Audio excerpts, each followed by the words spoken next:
मग तर माझा बीपी जाय झाला असता, तिकडंच असते गाडीचं. काय झालं, काय होऊन बसलं, काय कशाचं काय होत्याचं नव्हतं झालं.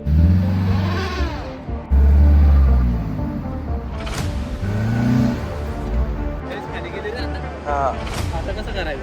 खाली गेले, दगड लावायला लागेल त्याच्या पुढे, दगड आणायला तुगच घातली इकडे. नाही उचलणार बा, नको लय लोड घेऊ.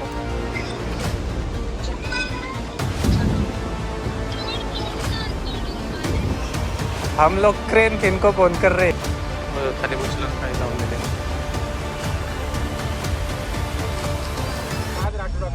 सांगू नको ते बाबा चालू, मला प्रश्न पडला चालू होते ना.